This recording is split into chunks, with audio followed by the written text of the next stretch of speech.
Listen, if you're trying to make restaurant quality pizza at home, Skorch'd has your back. We know the secret. You're gonna have the perfect undercarriage on your pie. And the undercarriage makes the whole pie. It's literally the foundation. You want it nice and thin and crispy. Or maybe you're a thick boy and you want a thick piece. But what matters is the crispness. The crispness. Skorch'd has your back. Let's roll up our sleeves. Let's make a pie. And let's get into it. The undercarriage of a pizza is something that you want nice and crispy, not just for the crunch factor, but also you want the pizza to hold up to all the sauce and toppings you put on.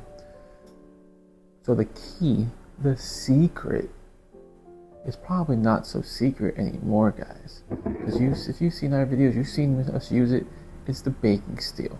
Now, we're not sponsored. We are affiliated, link in the description, save 10%, but we aren't sponsored. The baking steel is something that we've used for years. Steven, myself, I'm Steven. I call myself Steven, third person, something like that, like The Rock.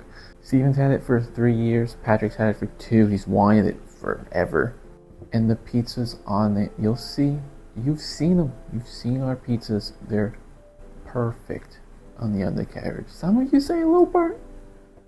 You can cook it less if you don't want scorched. That's fine. We're not eating them, you're eating them. But trust me, trust us, trust Skorch'd. The undercarriage is what you want crispy. It's just how it needs to be. It needs to stay crisp. If you're a little sciencey and you want to get in there, the baking steel is essentially 15 pounds of steel. Hence the name, steel, baking steel. You get it, huh? The baking steel holds heat and conducts heat better than anything else you can put in your oven.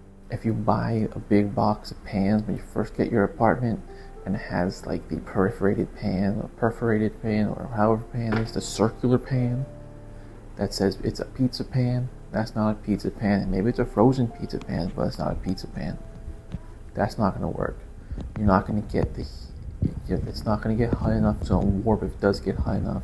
The baking steel gets hot, it stays hot. It comes in a couple different sizes. I think I have the original, so I can hold about a 14-inch pizza on mine. They have a big one that we're looking at. And if you guys are wondering, the dough I'm working with here is the dough I made in the last video, the Perfect Beginner's Dough. Link in the description. Because the baking steel stays hot, when you put your room temperature dough on it and the heat, it seals it. What you're going to want to do is preheat your oven for about an hour. We do 2 just to be safe, but really an hour is all you need. That baking steel is going to be ripping hot. If you really want to expedite the heating process of your baking steel, what you're going to want to do is put it on the top rack, and that's going to be right under the heating element, so it's going to get really hot. And then once your baking steel gets really hot, if you're able to move the rack to the middle or move the baking steel, it's going to be ripping hot. So use all the proper PPE, personal protective equipment, use all of it, put it in the middle of your oven. That's where you're going to get the best pizza. The middle of the oven with your ripping hot baking steel, it's going to allow the bottom to crisp up, and it's going to allow all the goodness at the top to heat up, melt your cheese, crisp up your toppings without getting those scorch marks really quick before your undercarriage really develops, because we're looking at a 5-minute bake and a 2-minute broil. So it's going to be in the oven for 7 minutes. If your baking steel on the top rack, then your toppings are going to crisp up way before your undercarriage is developed. That's not something we want. We want a perfect pizza. You need to have a perfect undercarriage, perfect topping. Some of you may be thinking baking steels are expensive. Why not? Why wouldn't I just get a pizza stone? And I'll be honest with you. If you can't afford a baking steel, even with 10% off, that's fine. Get a pizza stone. A pizza stone will get you about 80% of the way. And on a budget, that's fine. We had a pizza stone about 10 years back. I'm sure they've gotten better, but ours cracked. There's no worse feeling than wanting to make pizza, opening your oven and realizing your pizza stone cracked. without you realizing. It's horrible. We've been there. So the baking steel is not gonna crack on us. It's not gonna crack on you. It's steel. It's steel. Look at that gorgeous pizza. Look at it. I know you want some. I know you want some, but that's not the top. Top's not what we're worried about.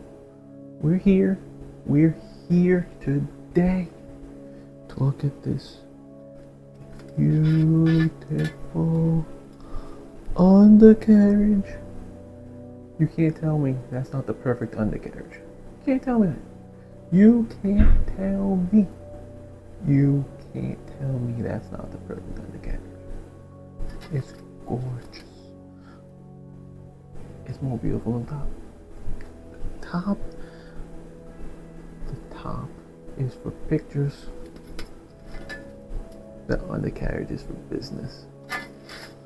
This is what the baking steel can get you. That beautiful undercarriage. Come on. Make sure to like, subscribe, comment. If you want the baking steel, check the link below in the description. 10% off. Skorch'd. Stay scorched.